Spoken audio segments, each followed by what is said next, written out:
All right, so this time around, General Motors is getting or has a lawsuit on their hands, and it's due to a defective paint.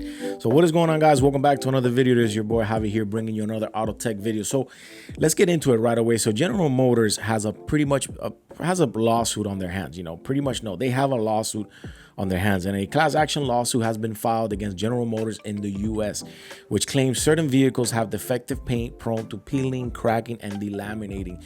Now, apparently from the lawsuit, that General Motors knew that they had paint issues and they allegedly sold the vehicles. We're talking about the time period from 2015 to 2020, and the models affected are the Chevrolet Tahoe, Chevrolet Suburban, GMC Yukon, GMC Yukon XL, and the Cadillac Escalade. And it says, or it details on the class action lawsuit, that they knew they had paint issues and they still sold the vehicle. The lawsuit is being led by four gentlemen, Baron, Kelly, Jason, and Mark, who pretty much said that they expected that their high-end vehicle would have good paint and that they bought it and they expected the best out of it, or not have it flake or bubble or erode or delaminate couple of years later. So Byron Lyman, which is one of the gentlemen doing the lawsuit, says he purchased his vehicle in 2017. He purchased a Tahoe LT in California in 2019, and by early 2022 it started to develop paint problems. Now the detailer, he took it to a detailer or a paint guy, and he told Lyman that the vehicle had clear coat issues and that he could only provide pretty much what it was, like a band-aid fix, and that it will cost him about $10,000 to repair the vehicle. The plaintiffs involved in this case are seeking to represent anyone in the U.S. who purchased or leased an impacted GM vehicle in California.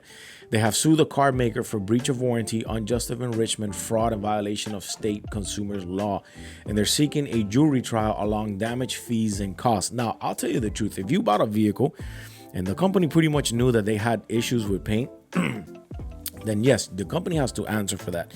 Because Tahoes, Yukons, those vehicles are not cheap. A Chevrolet Tahoe from 2017 with low miles, it's still going to run you a pretty penny, believe it or not. And for the middle class society, that's something that you have to work hard for your money. So it says, although the defects manifest over time, General Motors knew or should have known of those issues prior to sale. Yet GM continued to put the defective class vehicles in the market as the lawsuit claims. Now, it would pretty much suck if you bought a vehicle, 2 years later, starts delaminating, paint starts getting bad, starts cracking, starts peeling. That would pretty much suck, and then that no one answers for it. If you think about it, you bought a vehicle that's 2017, that's 18, 19, 20, 21, 22, 23, 24.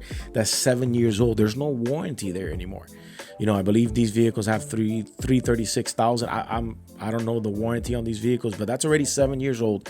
I'm sure that in 7 years, those vehicles have a pretty good amount of miles, or even if it has low miles, it's 7 years old. I'm pretty sure GM is not going to answer for that. So, you're thinking, okay, well, if they got paint problems, 2-3 years later, they start deflaking, cracking, that's out of our warranty. We don't got to answer for that. No, and that's absolutely not. So these gentlemen has taken the lawsuit over to court, and hopefully we'll hear some later news on what has come out of this. But it would really suck that these high-end vehicles, because these are high-end vehicles, would not get that these gentlemen don't get their problem fixed. At some point, I believe that GM is going to have to either paint these vehicles or reimburse them for some sort of money or whatever it is. But to paint a Yukon, to paint a Tahoe, those are big vehicles. Yes, you are talking about anywhere between $6,000 to $10,000 for a good paint job. But either then, you don't want that coming out of your pocket. Anyways, that's GM for now. They're in the lawsuit. Hopefully it works out for either or for the best case scenario, that everyone gets their things fixed, whether it's for the gentleman or that GM does something what they have to do. I'll see you guys on the next. Remember to tune in and subscribe. Your boy is out.